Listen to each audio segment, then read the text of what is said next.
जीवन का सबसे महत्वपूर्ण अंग है। गुरु ही हमारे माता पिता हैं, गुरु ही हमारा जीवन है। आज मेरा जीवन धन हो गया गुरुवर।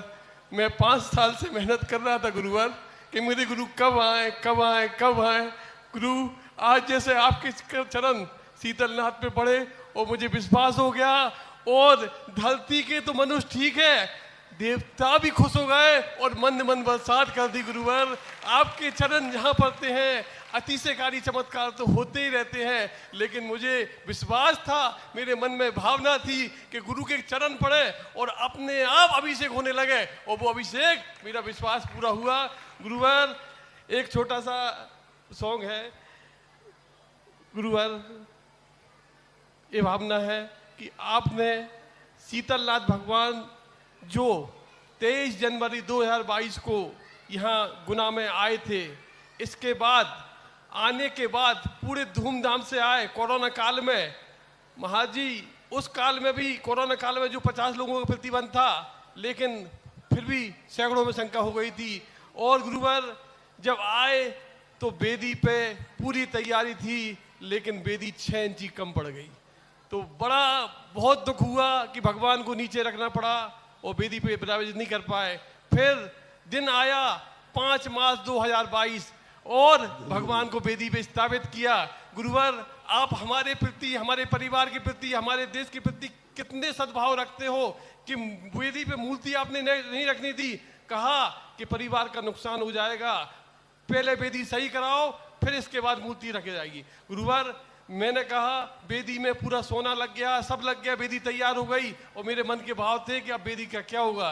लेकिन गुरुवर आपके आशीर्वाद से वेदी को पूरा निकलवाया, 6 इंची बढ़वाया, और सब कुछ शीतलनाथ भगवान स्थापित हो गए और मेरा जीवन धन हो गया। और आज गुरुवर आपने जो अभिषेक कराया और आपने जो मंत्र पढ़े, ऐसा लगा कि भगवान के पास एनर्जी का भंडार हो गया, और इतनी एनर्जी के जाने में हर व्यक्ति कह रहा है भगवान ऐसी एनर्जी नहीं देखी हमने।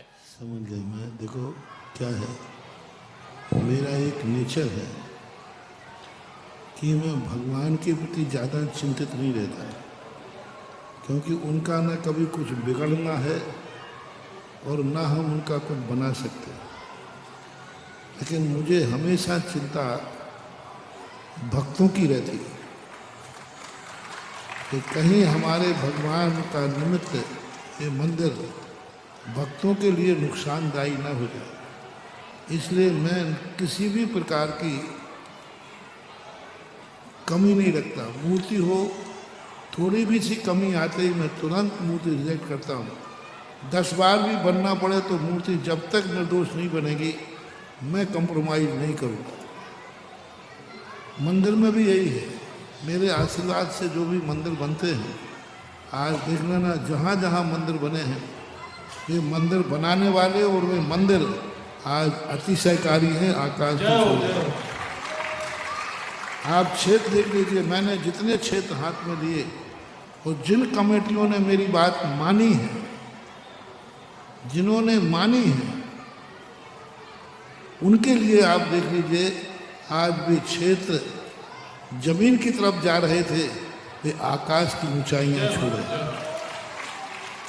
और मैं देखो, मेरा नेचर है जो हमारे प्रति समर्पित है, उसके लिए मैं अपनी पूरी ज्ञान शक्ति लगा देता हूँ।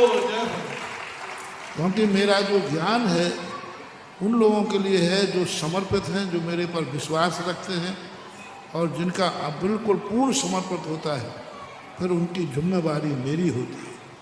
मैं उन लोगों के साथ हूँ जो मुझे अपना जीवन, अपना कार्य ऑपरेशन थिएटर के समान सौंप देते हैं कि ये है डॉक्टर साहब, आप जानो आपका।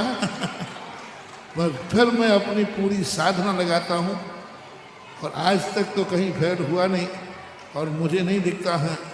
मेरे पूज्य गुरुदेव का आशीर्वाद है, मैं जिंदगी में कभी फेल होऊंगा भी नहीं, क्योंकि मेरे मन में कोई स्वार्थ नहीं। बस एक ही है, हमारे सारे भारत के मंदिर निर्दोष बने, धर्म की प्रभावना हो, और जो उन मंदिरों में भक्ति करें उनका भी दिन दूना रात चौगुना विकास हो। बस ये कारण से तुम लोग थोड़ा बहुत हमें शिथिल करते हो, तो मैं कहता नहीं, नुकसान हो तो हो जाए, लेकिन गलत नहीं होना चाहिए। नुकसान तो थोड़ा सा होता है, लेकिन फिर गलत हो जाए तो फिर वो नुकसान संभलता नहीं है। इसलिए बहुत अच्छी